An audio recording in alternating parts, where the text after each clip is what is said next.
Hello, everyone, and welcome to the podcast again. I am so excited to introduce to you two lovely people. I have Hope Fitzgerald here and also Gary Malkin. And Hope is a spiritual teacher, intuitive Dowser, coach, and author. And she has a new book called The Infinity Wave, a collective guide for personal and collective growth. And there it is. And she's also a healer, an end-of-life midwife, and a certified neurofeedback practitioner. Hope has dedicated her life to developing individuals, communities, and the earth to become beacons of wisdom and inspiration.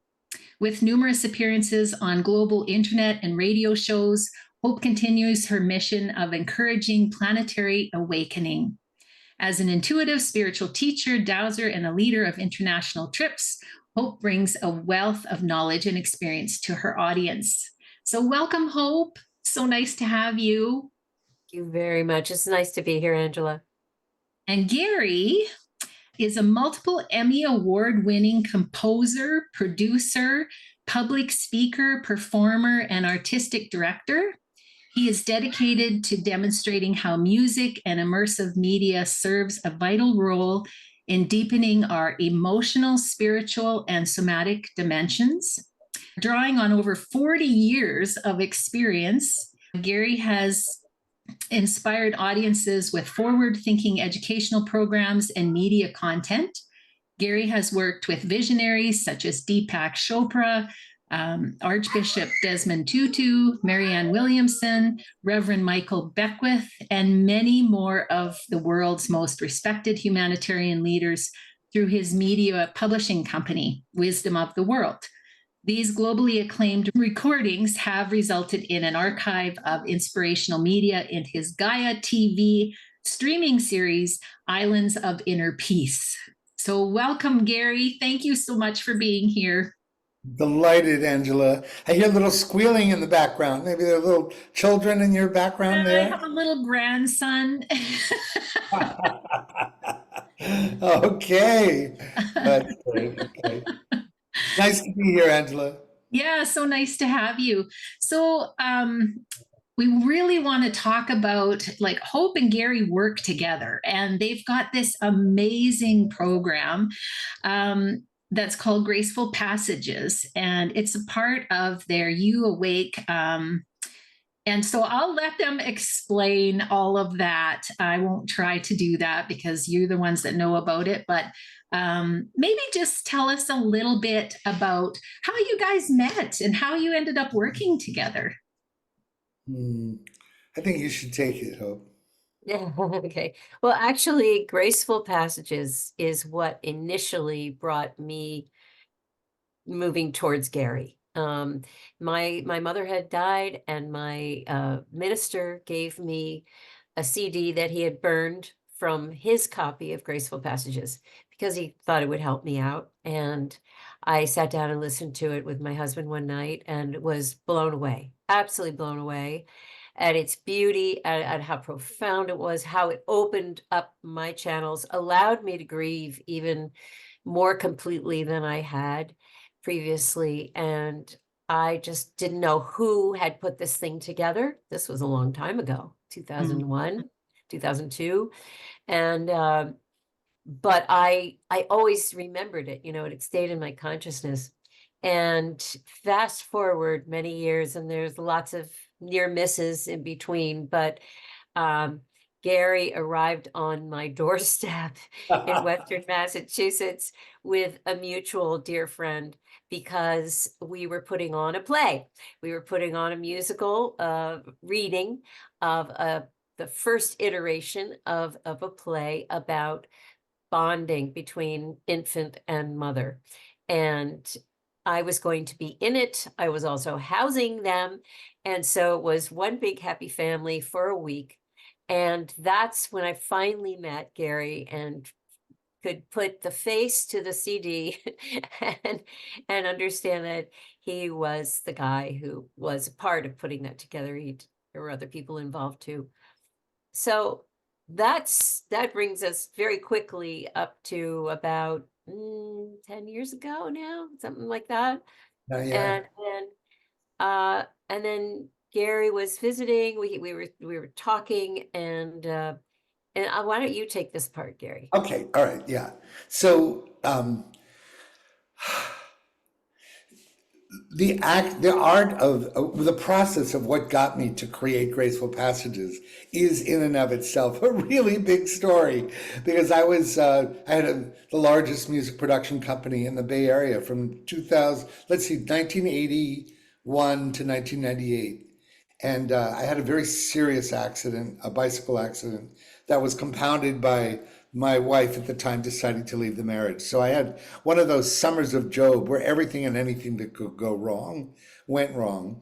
And it was in that raw, tender, grieving state that I was graced with the opportunity to go create this remarkable idea that came as a result of the collaboration between me and Michael Stillwater and his wife, Doris. And essentially, just so you understand what Graceful is that we went around to world-class visionaries like Elizabeth Kubler-Ross before she died, the pioneer of the death and dying movement. Ram Dass, the spiritual leader, guide, author of Be Here Now, that has really taught generations of people spiritually. Rabbi Zalman Schachter and other extraordinary beings. And we asked them if they were going to die tomorrow or next week, what would they say to the person they most love in this world? And we would get at first, the first half hour, these people are so famous, everybody used to just accept whatever they said. But I just kept on saying, we're looking for something a little bit more skin in the game. They went, you do? What do you want? And so we want to be a fly on the wall, as if you're talking to the person you most love in this world. And they weren't Stanislavski actors. Like they were, we were asking them to be a level of transparency in their depth of connection with their higher self. And invariably, when they dropped into that, I used to get the tears and chills. And I used to say to myself when we were in the studio with these people, Houston, we've made contact. And that section I would take and I'd score the audio. It was audio only, because that's what I believed had the greatest power, and use the art of film scoring to underscore these words. And something truly remarkable resulted after 3 years and 2,000 hours of the studio. And I suddenly realized that even though I had done music for TV, film, and commercials for 20 years, this is what I was really meant for, which is to create a soundtrack for the transitions of our lives.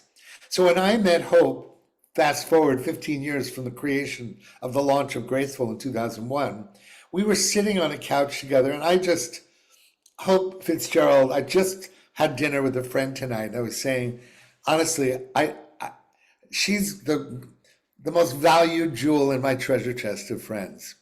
And she's such a beloved. And we were sitting on the couch, and I didn't know about the part of her that has been kind of obsessed with helping people through the death and dying process since she was a teenager. And I finally, at this moment of tenderness, we're in her home, and I just said, well, if I had a year to live, all I would do is focus on helping people get a greater than cognitive understanding of their mortality, because it was my belief, what I saw with Graceful Passages is when you took spoken wisdom with the utmost of wisdom and tenderness that was lived through these extraordinary beings. I mean, Thich Nhat Hanh, Ram Dass, Elizabeth Kubler-Ross, these amazing souls. And when you actually got them to speak from the tenderness of their heart, and then I had the opportunity to score it like a film. And what happens is people have a greater than cognitive understanding of their impermanence, right? And my belief is if the whole world, or even 1% of the whole world, had a chance to have a greater than cognitive understanding of the truth of our mortality, I believe this world would be a better place, because you can't not feel grateful for life, the miracle of life, if you understand in your body, mind, heart, and soul that you ain't going to be around forever and you don't know when you're going to go, So I just had this moment on the couch with Hope, and I told her that, and she looked at me and she said, well, me too. That's what I would do, really. And I looked at her eyes. I went, really? And she went, yeah. And I went, then let's do something about it. And we shook hands on it. And that was 2015 and 16, something like that. And it was this moment, I never forget it, because it was one of these holy vows where soul to soul, we looked at each other and we went, let's do this. Let's do something. And sure enough, when COVID hit, we started putting a shape to this. And it became this thing that we called You Awake, Mastering the Art of Change. And that's when I realized I've been constantly trying to crack the code of creating a Graceful Passages workshop, but I didn't realize until working with Hope that Graceful Passages, which is essentially an accelerated tool for grief literacy, was just the first step of a four-step process that came through Hope, that I literally got cheers and chills and went, Hope, that's something really worth remembering. And I'll let you take it from there, Hope. Well, it's just, you know, Graceful Passages itself is this beautiful piece, a series of pieces that Gary was describing, and they are absolutely precious, and they do they transport you to another place. And I think they're wonderful for transitions of all kinds. They soften the soul, and my work, quite separate from what Gary has been doing, is this. It's spreading the word about the infinity wave, the book that I showed you, which appeared to me in a series of visions now 12, 13 years ago. And I was told that I needed to teach about it. And it's a long story, but the essence is that this energy, this figure eight made of flowing water, is a symbol to help us remember that there are ways to be with whatever life gives us. So inherent in that watery flow is this very high quality of love and compassion. So I had been working with the infinity wave and that energy, and I had become much more fluid myself in the process. I was already pretty wavy, but then I got even more so. And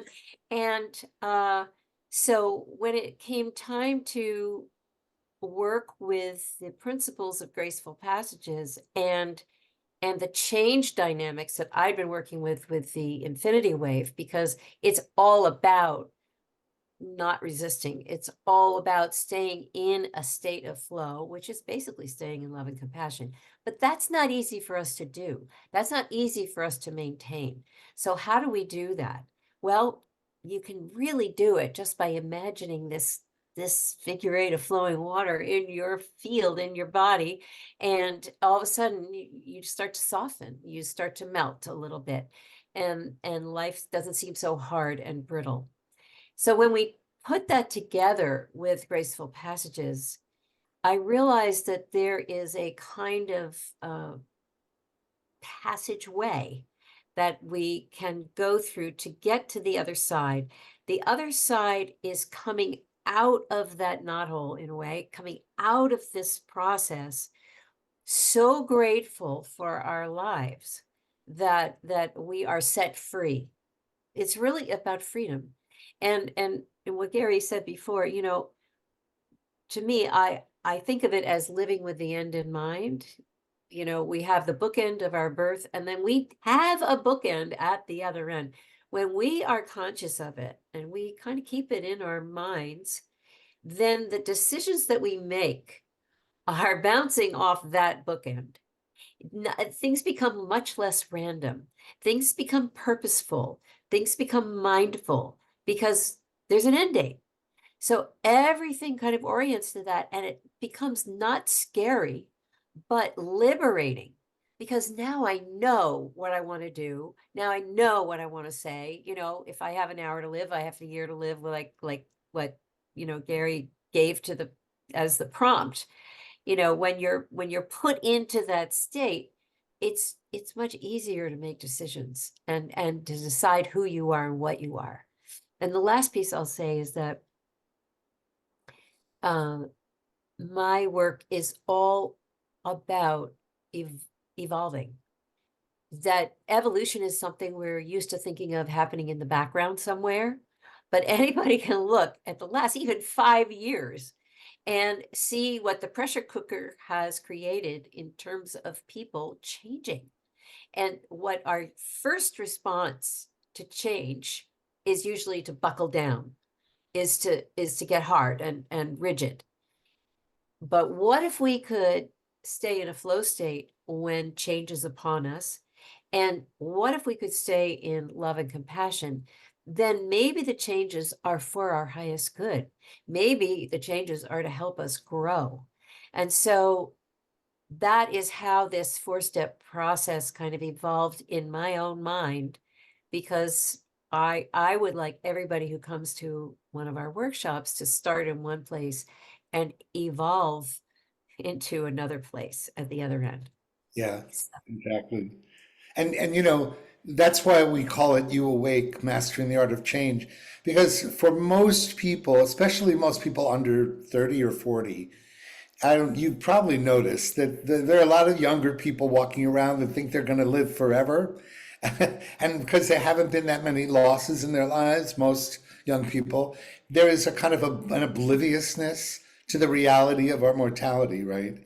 But so that's one of the reasons I love, we kind of, the flagship course is called Mastering the Art of Change, and it's about resilience, and it's about that incredible thing that Hope just talked about, where when you are in that infinity wave and you make the turn, it's really about the resilience to flow with the changes and to be, you know, flexible and flowing and responsive and not contract, right?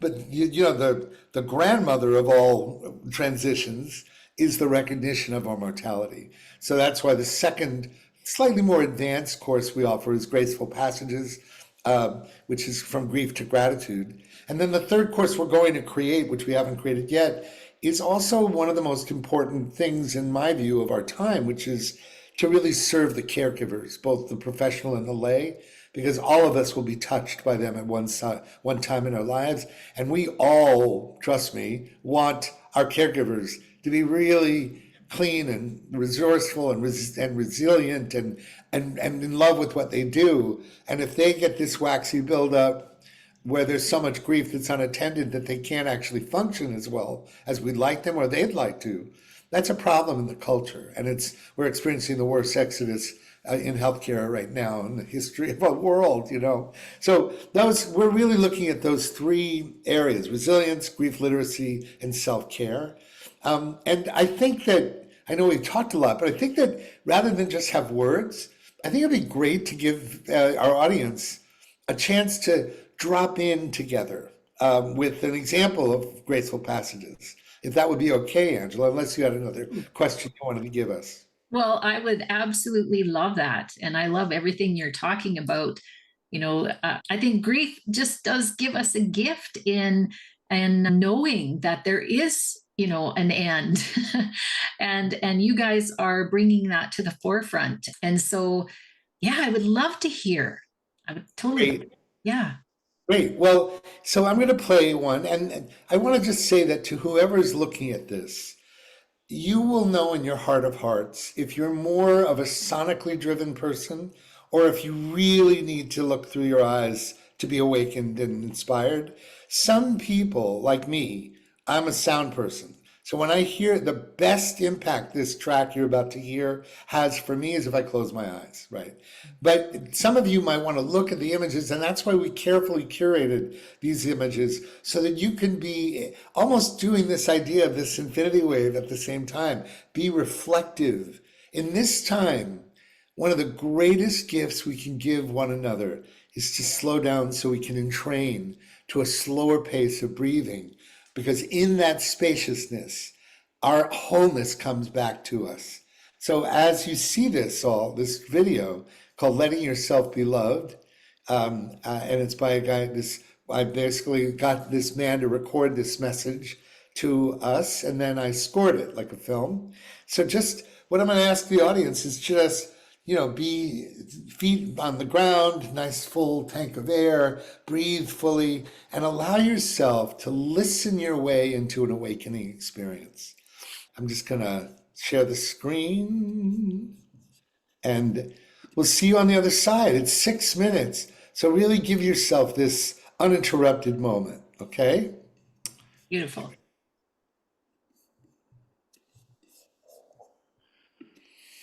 Deep breath.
No one has ever prepared us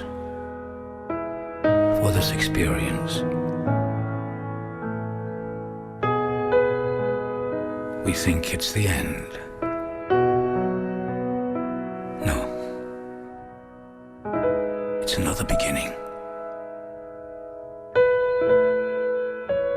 Another beginning.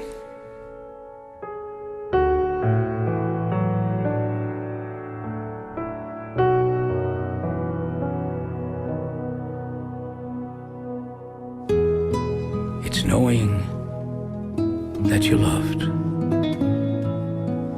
Knowing that you loved. It's not easy letting yourself be loved.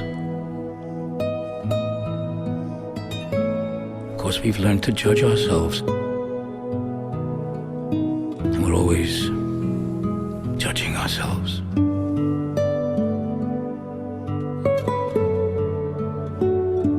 I learned to listen that I was loved. I was loved.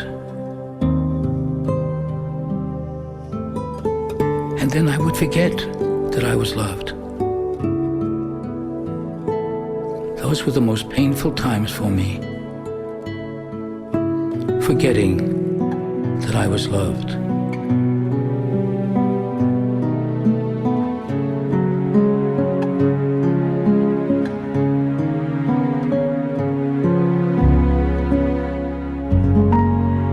So you've let yourself be loved while you've been here.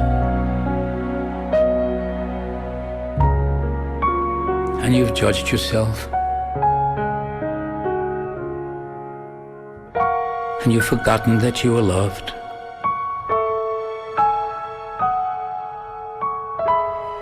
And you became alone. But you will always be here.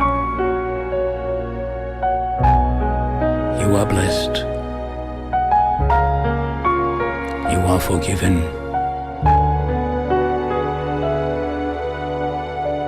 You are an angel.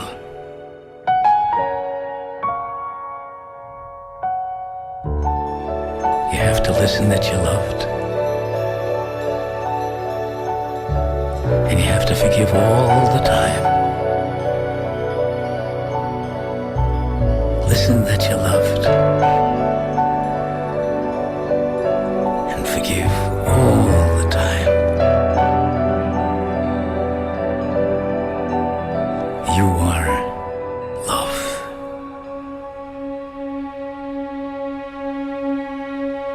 Farewell, my son. Farewell, my daughter. Farewell, my father. Farewell, my mother. Farewell, my sister.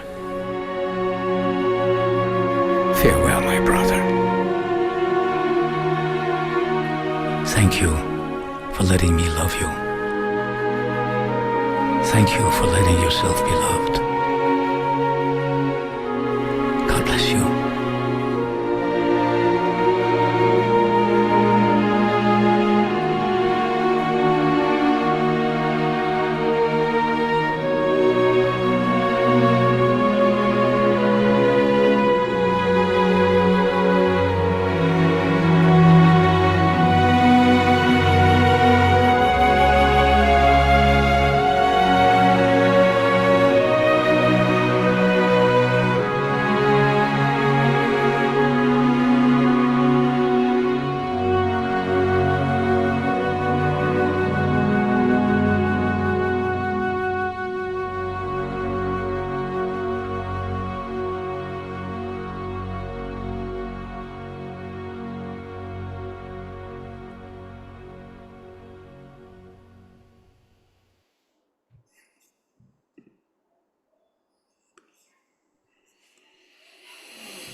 Wow. Me every time. It gets me every freaking time. Anyway, So beautiful. isn't that beautiful? Hmm. There is something about what it's to share this. And the way I encourage people to share it when they find out that there's even the remote threat of losing of a terminal diagnosis, there's a modality to learn how to use it where you don't play the spoken word version first. You subliminally play it in the background of their environment until they finally just say, what's there in the background? What is that? And then you look for an opening. And then, because you don't want to hear about a terminal diagnosis and accepting death in the beginning of a diagnosis, you have to go through a process of acceptance. But what it does is the embedded energetics of the music is really designed around surrender and acceptance. But if you play it in the background, I really do believe it injects something in the field that actually softens your ability to engage in the listening to the spoken word over time. And you share that with a loved one. And there is something so beautiful about sharing the spoken word version with someone who finally understands and starts to accept that this is something that humans have been doing for millennia, for tens of thousands of years. And it's another kind of birth. It's not the ending, it's the beginning. And the other line that he said that I love, and I love it every time I hear it, he says, but you will always be here. It is the most provocative sentence, but you will always be here. And that sums up what is the power of this work. It conveys an energy that you feel in your bones around the continuity of life, no matter what form that life takes, whether it's in physical 3D form or it's on the other side of the veil. Yeah, and it's just listening to that, I could feel my energy expand, and we're always talking about how, and you mentioned this, how when we get into different challenges and circumstances, we tend to pull in, and we tend to protect. And this is really opening up and allowing our energies, which is really source energy, to go out. And those the tough negative energies can't survive in that. And so I really think that, wow, you're really on to something here. And you need to hear hope. The hallmark of each of the four modules, which is the four steps of what we call the chrysalis process, which is infused in every one of our You Awake programs, is the secret sauce is the marriage of hope's phenomenal transmissive capacity to bring in an energy with her voice, and married with my music that she loves working with. And there is something very, it's almost like molecular communication. It's on the quantum level. It goes in at a very deep level, and I just think Hope is honestly one of the most gifted in doing that. And it's a privilege and an honor to have her work with my music for that purpose. It's beautiful. Well, and it's because it's a chicken and egg thing, because the music puts me into a state where that can happen. So it's a good fit, needless to say. Yeah. Yeah. You guys are, well, you can tell that you're a perfect team and that you're creating something that's really profound. It's going to help a lot of people. And that sounds really simple, but it's very profound in a lot of ways, because I've noticed, overall my several interviews that, there's a lot of people out there that are in grief that just don't know what to do. You get into these states where you just don't even want to live anymore. It just gets so hard. And to have a tool like you are providing to just help release some of that energy that's just constricting. Yeah, I'm speechless, actually. Hope, I want, if it's okay with you, Hope, at some point you were about to say something, but I'd love you to give an overview of the chrysalis process and also about that spiral idea versus. I was just about to say that. Yeah, great. So it dawned on me at one point when we were putting this together that really suffering is circular. You go around and you go around and you go around, but evolution is a spiral. So the trick is to get out of that cycle and move it into a spiral so that there starts to be momentum, so that you're not stuck in the suffering of going around. You're actually moving through your grief. And grief is like, it can be, and I know we've all been in grief, so not saying anything brilliant here, but when I've had those moments of deep, deep grief, I learned eventually that I kind of use a metaphor of a train. There's a train moving through me, or a river. The river is moving through me. And if I can use the momentum of that and actually go deeper into the pain, go all the way to the bottom with that train or that river, then I know the river is going to keep on moving. I'm going to get out the other end eventually.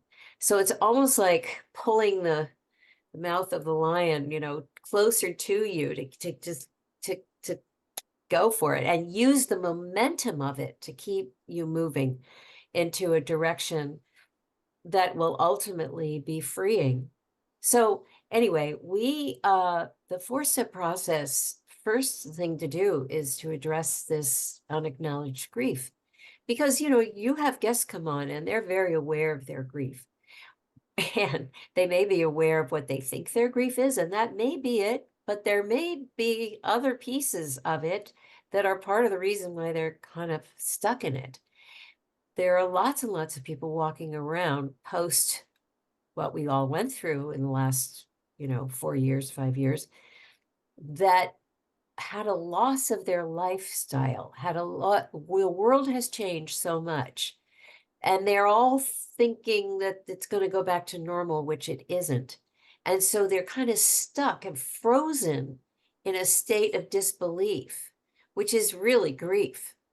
And this is what made this project come together at that time, because I was observing this and I was like, wow, people, I do these trips around the world or I do workshops or whatever, and people just who used to flock just were, they just would not do anything, were frozen.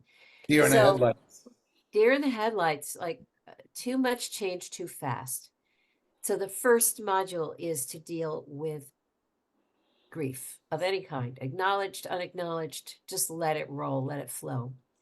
The second piece, and what sort of naturally to me comes out of that, when you're identifying, maybe you have a stream of things that you're grieving and they're coming up and out in that first module. A lot of times there's blame, there's bitterness, there's resentment, there's guilt. There are negative emotions attached to those memories, those stories that are bubbling up and out. And so the way to address those is through forgiveness.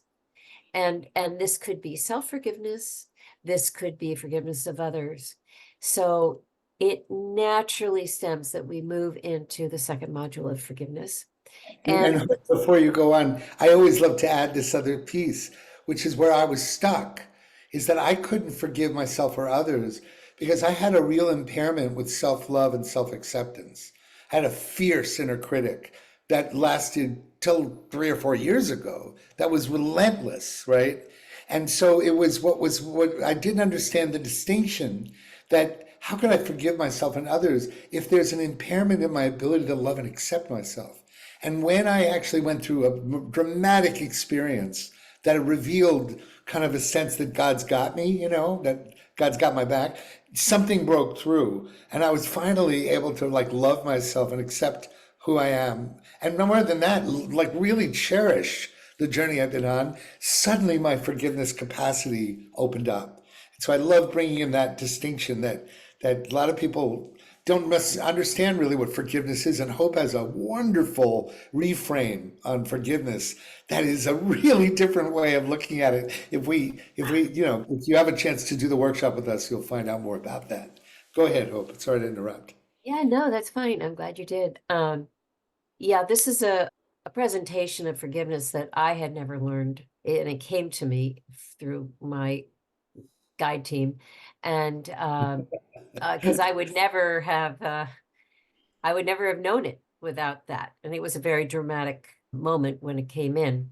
So that's the forgiveness piece. And then from that vulnerable state, once we have deeply forgiven either somebody else or ourselves or both, then we're really prepared. We're vulnerable and ready to face our ultimate leave taking of this mortal coil. We move into the awe of what it is to just be a spirit, to be a being with or without a body, to have a of touching with the divine. So I call it into the void. And we take people up and out of their bodies, and we move into this realm that when we think of the void, the void sounds empty, right? But turns out the void is actually full of potential.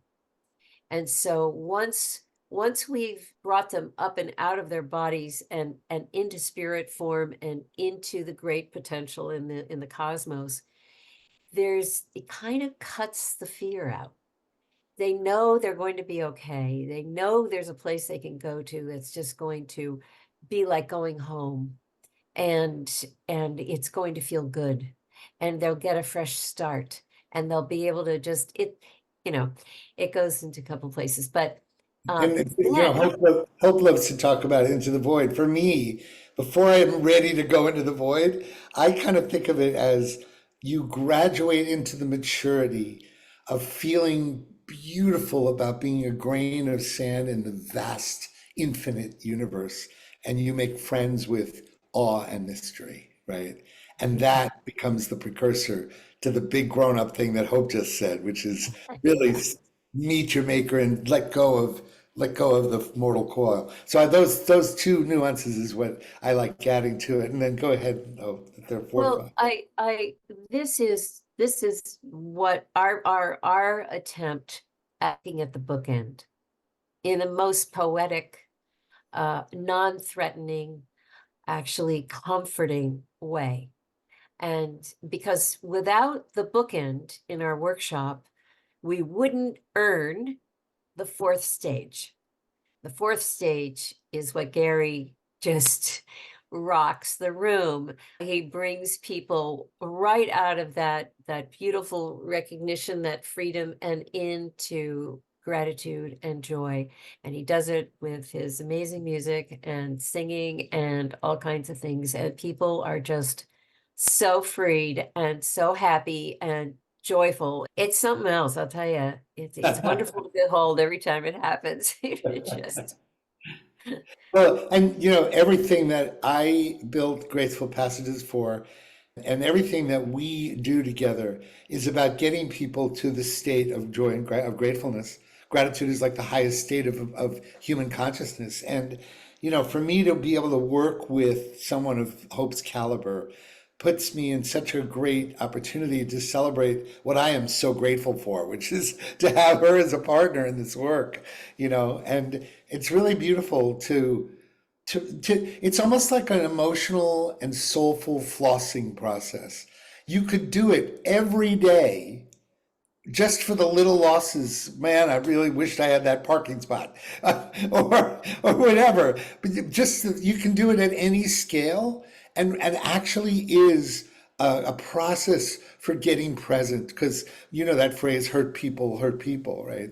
So the reason people cause other people hurt is because it's unaddressed grief and loss that hasn't been released. So this is a process that we really do believe and hope that it could be scaled at the highest level with institutions, with, you know, with corporations becoming more comfortable with transparency around the losses we all share. We really believe, maybe it's hubris, but we really believe this formula has an enormous capacity to elevate the level of human engagement on the planet, and we're not kidding around. We're going for it. And I am so glad that you are. I think it's amazing. Yeah, this has been fantastic. So tell me, how do people get a hold of you? Like, how do they find you, and how do they become a part of this program? Well, I think the best thing to do is to go to our You Awake website. It's awake.com, and sign up there for our newsletters and announcements about when we're going to be doing things. And that would be number one. Then Gary has a website. I have a website. Mine is spreadinfinitehope.com, and Gary's is wisdomoftheworld.com. Which is going to be changing to portalsofawe.com in a couple of months. But it's Wisdom of the World will always be there. But Portals of Awe really came out of the growth that I've gone through with Hope and doing this workshop. Awe as the ultimate precursor to gratitude for the miracle of life, right? So yeah, and we're going to be giving a live version of this workshop in Asheville, North Carolina. So I'm not sure when this podcast is going to be airing, but on May 5th, we do a day-long version of this, sponsored by the Center for Conscious Living and Dying in Asheville, North Carolina. We're opening up an invitation to others inviting us. And it generally combines with a concert the night before. That's a community empowerment experience for the whole community, multi-generational, multicultural. And then that opens up people's curiosity to participate in the day-long workshop the following day. And that's what we'll be doing in Asheville, more May 4th and 5th. But we really do hope that if you're listening to this podcast and you have a desire to want to host or introduce us to an institution or a faith-based community, or anybody that wants to invite us to your community, we have all sorts of things we can do in addition to these two things, and we want to be invited. So please, if you're listening and you have an idea, make sure you send an email to us at youawake.com. I forget, it's info or staff or just, there'll be a place to send an email at the u-awake.com. And we have run this program online several times. So for those who can't travel or for whatever reason, we will always be doing at least one, maybe two a year online. And those have had incredible impact as well. So whether it's live or not, but I have to say, you got to catch Gary in concert, because it's pretty, the roof comes off. It's just incredible. Fantastic. I think the reason people love it so much is because I have always been somebody that just wears my heart on my sleeve. I know no other way. And I love including and inviting the community to celebrate as a unified field. So I think that that's what people are most in love with, is suddenly having open hearts in a room, just because it's more fun that way. You know what I mean? Absolutely. Yeah, that's so beautiful. And I'll make sure I have the links. I'll get the links from you and I'll put them underneath the video. But Wow, this has been so fantastic to meet both of you and to find out about this amazing program. I think that this is going to be very powerful. It's going to help a lot of people, and I encourage the listeners to really check these out. And yeah, so thanks again to both of you. I so appreciate the time. Thank you so much for being a light worker and focusing on this work and turning your lemons into lemonade so that you could be a blessing in the world as well. We're all, more and more of us are realizing that the suffering we go through, it turns into the most powerful gift of service to others. So thank you for making this podcast available to everybody. Yes, Angela. Thank you. Yeah, and thanks everyone for listening, and have a great day.